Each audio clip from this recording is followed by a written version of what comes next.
Hallo und herzlich willkommen im Podcast von Trending Topics. Er ist in die Welt gezogen, um Beauty-Salons bei der Digitalisierung zu helfen. Was wie eine unbedeutende Nische klingt, ist in Nordamerika ein echtes Business geworden und deswegen konnte der Österreicher Daniel Lang für sein Startup Mangomint eine Finanzierungsrunde in der Höhe von 35 Millionen Dollar abschließen und die Bewertung seiner Firma liegt nun sogar bei mehr als 100 Millionen Dollar. Wie das alles zustande kam, wie es geklappt hat, das hören wir. Aber vorher gibt es noch eine kurze Botschaft unseres Werbepartners. Du willst einfach und sicher Bitcoin kaufen, dann check mal 21 Bitcoin aus. Ob Sofortkauf, Sparplan oder Limit Order, bei 21 Bitcoin ist das alles möglich. Und das Beste, die Volksbank Raiffeisenbank Bayern Mitte steht hinter 21 Bitcoin als strategischer Partner. Das bedeutet, dass deine Einzahlungen auf einem sicheren Treuhand-Bankkonto landen. Alle, die ihre Bitcoins am liebsten selbst verwahren, können sie sich ganz einfach an die eigene Wallet senden. Und die Gebühren, die starten schon bei ziemlich niedrigen 0,79%. Falls du in Österreich bist, 21 Bitcoin ist für dich steuereinfach und als Sahnehäubchen obendrauf gibt es eine Partnerschaft mit dem FC Red Bull Salzburg. Alle weiteren Infos unter www.21bitcoin.app oder direkt in den App Stores. So, und jetzt ist es soweit. Wir wechseln auf Englisch und begrüßen Daniel Lang, den Gründer und CEO von Mangomint im Podcast. Hi, Daniel. Hey, Jacob. How are you doing? I'm fine. You're connecting to the podcast straight out of Los Angeles, as I understand. My first question is, when was the first time you went to a beauty salon and what did you do there? Oh my God, that was a really long time ago. In fact, my mom actually used to be a hairdresser. So I think technically I was already probably 17 or 18 when I had moved out from my parents' place that I went to a beauty salon, and that would have been in Linz still. So that was still in Austria. All right. So Mangomint is a software suite for hair salons, spas, nail salons, so on and so on. How do they use your software? What is it? So you can think of Mangomint as an operating system for salons and spas. And what that really means is that we handle everything that those businesses need on a daily basis. So think about scheduling of appointments. That's really at the core of it. But then it also includes payment processing. That's a huge part of our business. Just to give you one number, last year or this year, we will process about $1 billion through our system. But we also handle now payroll processing on the back end, which means that we can pay workers in all 50 states of the United States and all the provinces of Canada as well.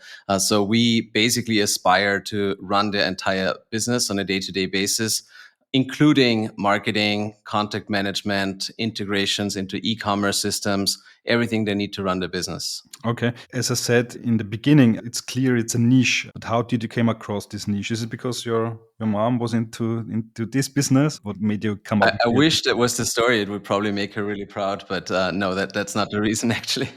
I think it all started in 2017 when my co-founders and I just had left our previous companies. And we basically looked around the market for opportunities where we thought we could have a big impact. And with this one in particular, we thought that the approach that most of the platforms were going after at the time was not correct. A lot of the platforms at the time were basically trying to build what I call open table for beauty and wellness. So rather than being in this operating system that works in the background, they were trying to insert themselves between the clients and the businesses. And we felt that was a fundamentally flawed approach. So from the very beginning, we basically tried to do the opposite and be on the side of the businesses, meaning that best case scenario, the clients, the people who go to those salons and spas don't even realize that we're there. If we do our job well, you don't even know that we exist. That's our aspiration. And that's essentially why we started that business in the first place. And then over the years, it's been almost 7 or 8 years now, we also fell in love with the industry. Beauty, salons, wellness businesses, they're a lot of fun. We work with more than 15,000 salon and spa professionals on a daily basis now. We book well over 10 million appointments on an annual basis now. And so the impact that we're having on these people and on the industry is pretty meaningful. And that has become a huge driver of our motivation as well. Okay. So I guess a spa and nail salon could use bunch of other software. So there are social media tools, CRMs, mail tools, whatever out there. But why do they choose Mangomint? Yeah, there's a number of reasons. It basically starts with everybody needs a system where they maintain their calendar, their schedule, their client information. And maybe just to give you a little bit of context as well, like who our customers are, because usually when people hear salons and spas, most men can only think of hair salons. And in fact, hair salons only represent about 30% of our customer base. The largest group of customers that we have is in skincare. So day spas where you would go get a facial, get some treatment, something like that. And these businesses have a lot of requirements. So for example, anything that goes under your skin is tightly regulated because you need to store medical records. And there's very strict regulations around that we help them solve. At the same time, there's lots of forms, lots of waivers that need to be filled out, a lot of communication that happens between the business before and after appointments. So imagine, for example, you book a facial, a skin treatment with a spa. In the old days, before Mangomint, you would have to call the business and ask for a time, find out what service you want to book. And then you would show up, you would walk in, somebody would welcome you. Then they would need to run to the back and let the esthetician know, hey, Jacob is here for his appointment. And it's like a whole thing, right? With Mangomint, the same process is very different because you might still decide to call the business, but then rather than giving them your credit card information and all your details over the phone, you just get a link on your phone as a text message. You fill in the details. You can use Apple Pay, Android Pay, all of those tools. And then the booking becomes much faster. Then at the time of your appointment on Saturday, instead of you just showing up and walking in, you would get another message on your phone that says, hey, Jacob, your appointment's about to start. When you arrive, please press this button to let us know. So you press that button on your phone, and immediately the esthetician gets a message on their phone from the Mangomint app that gives them all the details, everything they need to know, your history, your previous appointments, anything that's important. And then at the same time, when you finish the appointment, rather than stopping at the front desk, pulling out your wallet, your credit card, and paying at some old terminal from a bank, you can literally just open up a screen on your phone from Mangomint where it asks, hey, how much tip would you like to leave? And as you know, here in America, people are really big on tipping. So expectation is 20, 25% as a minimum for a good service. And so just like with Uber, you get a link on your phone, you press the button, how much you would like to tip, and you can walk straight out. You don't have to stop at the front desk. You don't have to, sign anything on paper or even on a screen. You can all do it from the convenience of your phone. And so basically between those different touch points, we've now saved the business anywhere between 5 to 8 minutes per appointment. And now imagine you have hundreds of appointments a week. 5 to 8 minutes for each one is a huge deal. So in a lot of cases, when customers come to us, it's because they have a need to become more efficient. Maybe they are having trouble hiring workers. There's a huge labor shortage in North America.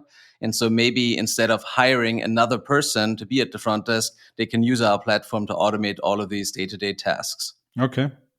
Sounds interesting. So, and now you've raised another $35 million, which is if you would have done this in Austria, it would be a huge round. Tell us a bit more about it. Where does the money come from and what are your plans to spend the money? Yeah, I think there's sometimes when I talk to founders and friends from Austria, sometimes I do get those reactions where it's like, wow, congratulations, such a big amount. And I always have to smile a little bit because, in fact, we could have easily raised twice as much money. That would have been very easy. The challenge is actually how not to raise too much money. It's a little bit the opposite because at some point, when your business works, at least here in America, there's more than enough investors who want to give you money, and you get to choose. So for this round, but also for the previous round, back in 2022, we raised a $13 million Series A. So for both of these rounds, we had more than 5 term sheets, and we probably could have gotten more if we had kept raising. Usually we run a very tight process of about 2 to 3 weeks during which we meet as many investors as we can. And then at the end of it, we tell everyone, hey, it's time. And, they make their case. And usually investors try really hard to present themselves in the best way and win a deal. So our situation has always been a little different from what we typically hear when we talk to Austrian founders, right? Where it's usually the other way around, where it's hard to find investors who want to give you money. Here, it's more like, the investors try really hard to get into the companies. So the latest round that we got is from a firm called Altus Ventures. They have, I think, $18 billion under management, classic Silicon Valley fund. They were the ones behind Roblox that funded Roblox all the way through IPO, in case you're familiar with it.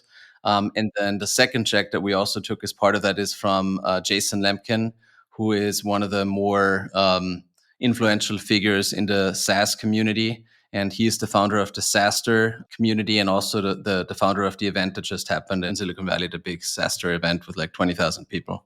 So that was a big honor to get him on board. Okay, that's interesting. So you had to refuse a lot of money, as I understand. Yes, that's the nature of it. I would say so. Yes. Okay, that's the luxury of United States fundraising scene, I guess. I think so. Yes, it's definitely there's more capital than good companies to invest in. Okay. And what are the plans? What will you do with the money? I read that you also plan to expand to Europe. Generally speaking, we are fortunate in the sense that we are still triple digits annual growth. So, when you more than double as a company in terms of like revenue and customer size, that means that, you're constantly trying to stay ahead of the curve. And, there's all kinds of new people that you need to bring on board in order to make that growth possible. So a lot of it will just go into R&D, continuing to hire people in marketing, sales, all of those areas. But then, as you mentioned, part of our strategy for the next 4 to 6 years is also to enter other markets. And Europe is very interesting for many reasons, right? Like, Europe is a big place. Economy is doing reasonably well compared to other areas of the world. And so we feel as if we have a natural advantage coming here.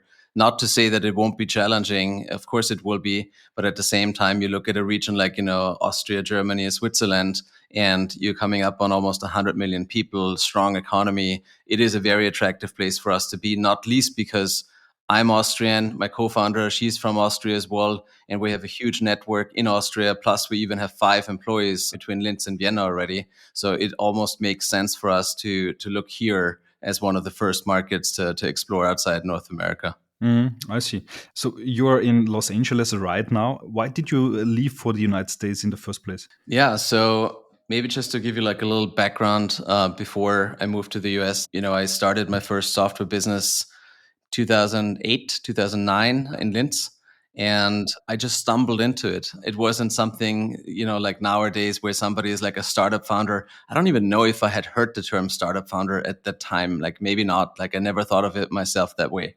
But, we ended up doing software consulting and developed a few products along the way. But a few years in, I realized that I was too limited in where I was, not just geographically, but also like, access to labor, access to, whether it's investors or whether it's, connections, networks, all of that stuff. And so after a few years, I was getting a little bit stuck, to be honest with you. And we had like 7, 8 employees at the time, and it wasn't really going somewhere. So I had a conversation with my wife and we said, hey, how about we move to a sunnier place? How about California? And she was on board.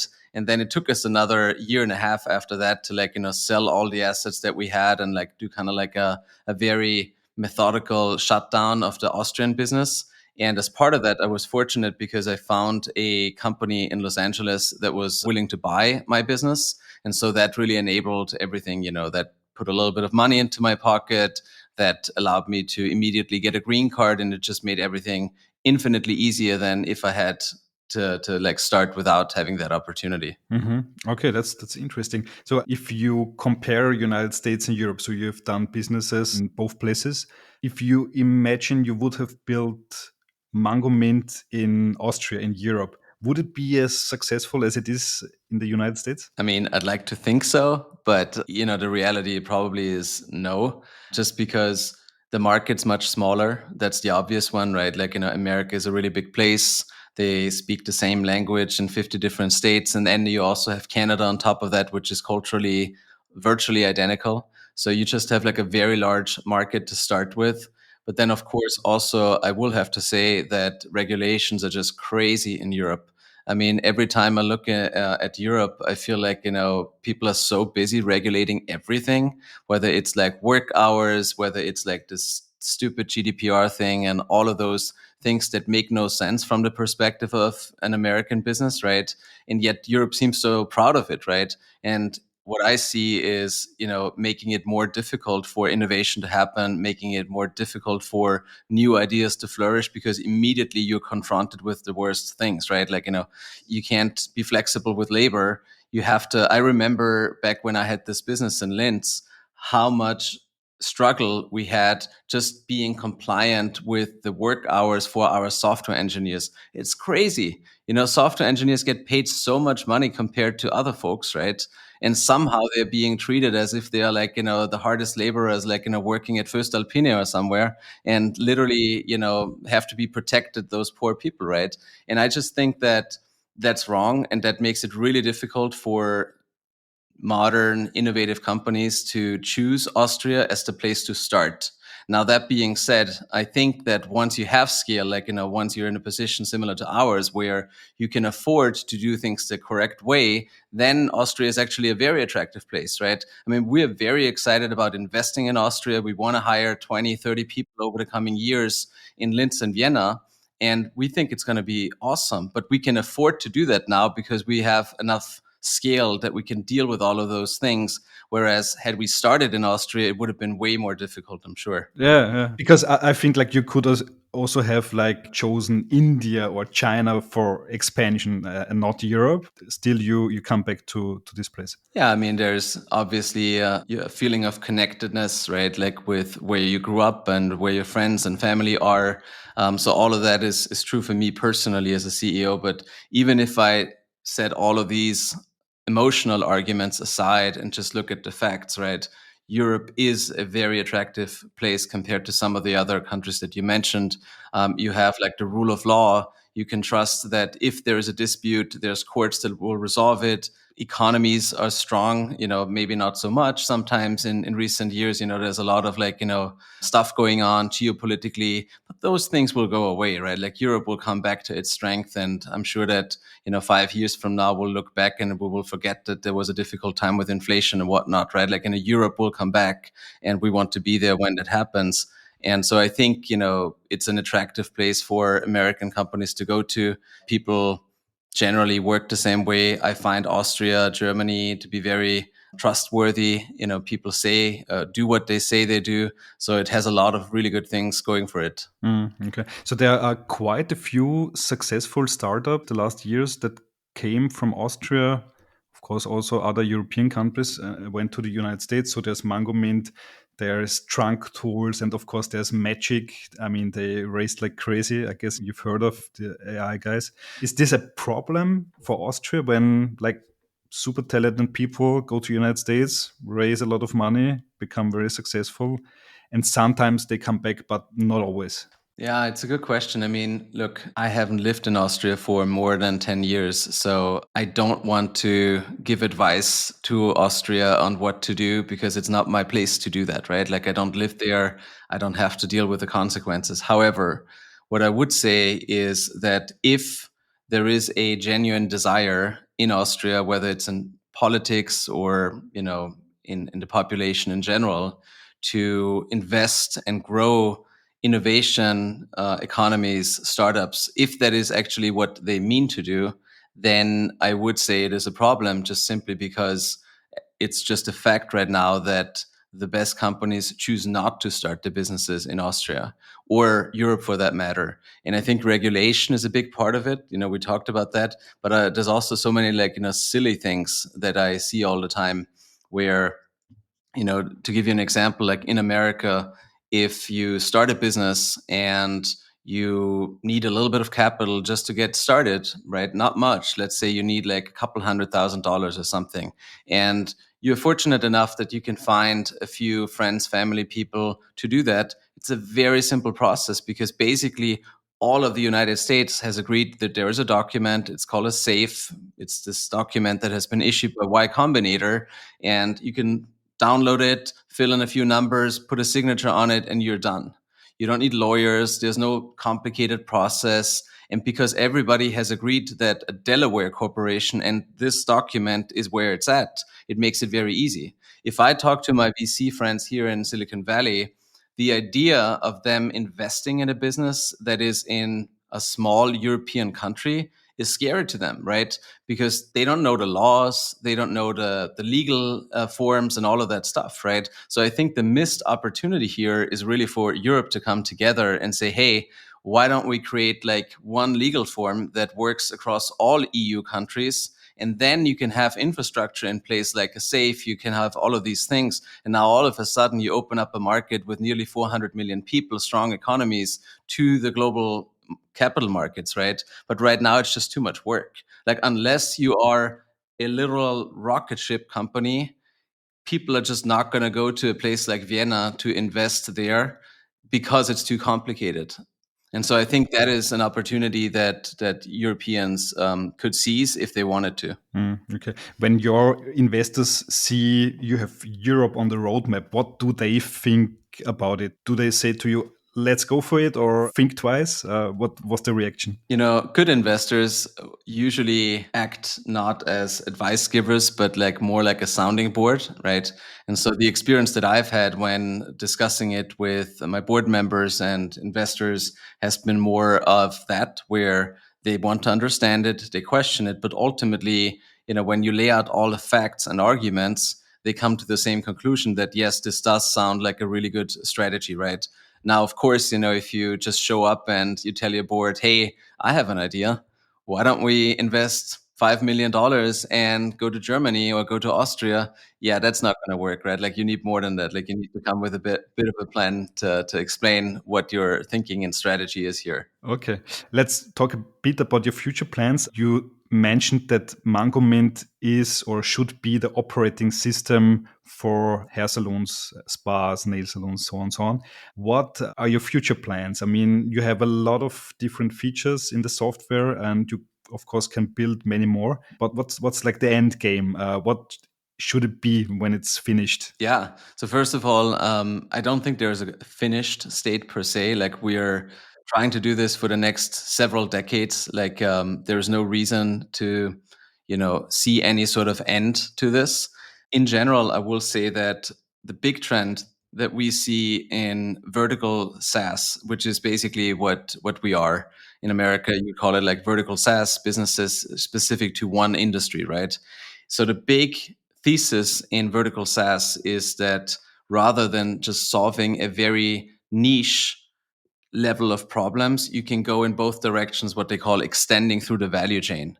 And that sounds very business schooly, but basically what it refers to is, well, you know, right now we are doing scheduling and payments and all of that stuff. But if you think about who else is involved in all of those transactions, we got the workers. You know, in our case, you know, you have almost 2 million people working in the beauty and wellness industry.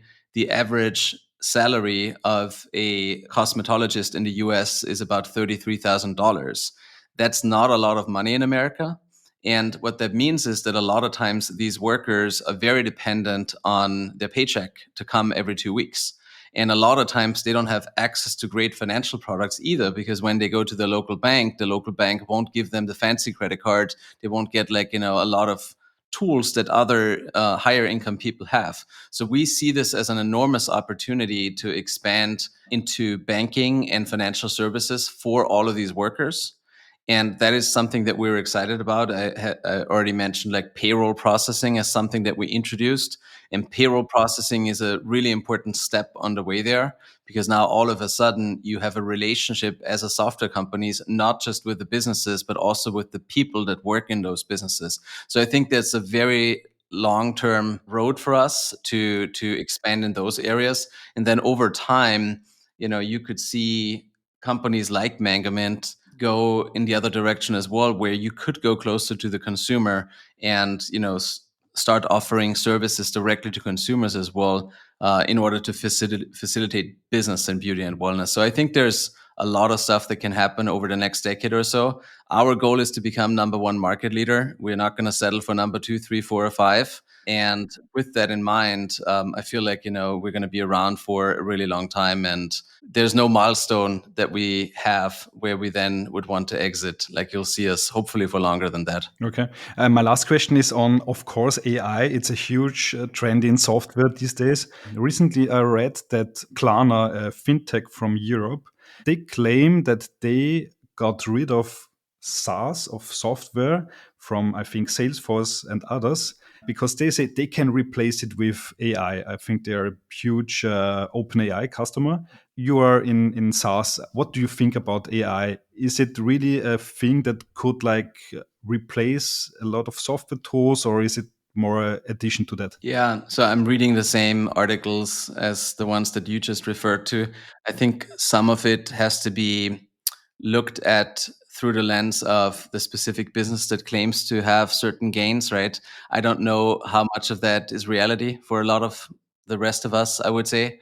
I think the reality for us right now is much more pragmatic, where, yes, of course, we use AI wherever we can, but those big impacts where all of a sudden you need only half the people in support, let's say, we haven't seen those yet. So either we do it wrong, or maybe the hype is a little bit bigger than what reality is right now. Now, that being said, I am very bullish about AI in the long term, because I think it has the potential to expand markets. I think a lot of times when people think about AI, it's in a very reductive way. What I mean by that is, our minds immediately go to, what jobs or what workflows could be automated away, instead of asking what jobs or workflows could become possible that are completely impossible today thanks to AI. And I can give you one example in our field, since that is one that I know best. Imagine you have a spa that literally has tens of thousands of clients, and your goal as a spa is to get your clients to come back as often as possible, right? And so when you look at all of the data that a tool like Mangomint has access to, not just the appointment and the services that has been booked, but also when was it booked, on what device was it booked, how short notice was it booked, with what provider has it been booked. You have all of that richness of information. What could you do with that data to almost proactively reach out to your clients to try and get them back in? Now, that is not something that a human could ever do. It's literally impossible for a human to scan through thousands of records over the last month or so and find out, hey, let me send this specific message to that one client. It's impossible to do that, right? And so I'm much more excited about all the new stuff that will become possible, and less so about we're going to automate this job away, or this is all going to, blow up because nobody needs to do any manual work anymore. I haven't seen that yet. Maybe I'm wrong, but I'm an optimist. I'm a believer in the positives here. Okay, I imagine a future where the AI chatbot calls me and says, Jacob, you definitely need a new haircut. Please come back. Well, maybe. Maybe. Let's see if that will happen. Daniel, thanks a lot for the interview. Thanks a lot for the insights into your industry. It was super exciting. Thanks a lot. Thanks so much for having me. This was a lot of fun. So, das war die heutige Folge des Trending Topics Podcast. Wenn es euch gefallen hat, lasst uns doch 4-5 Sterne als Bewertung da und folgt dem Podcast auf Spotify, Apple Music und Co. Für Anregungen, Kritik, Feedback oder Wünsche zu zukünftigen Gästen schickt uns jederzeit gerne eine Mail an feedback@trendingtopics.at. Weitere News zu allen Inhalten gibt es natürlich tagesaktuell auf trendingtopics.eu. Danke an dieser Stelle an Geocast für die tolle Post-Production. Euch danke fürs Zuhören. Bis bald.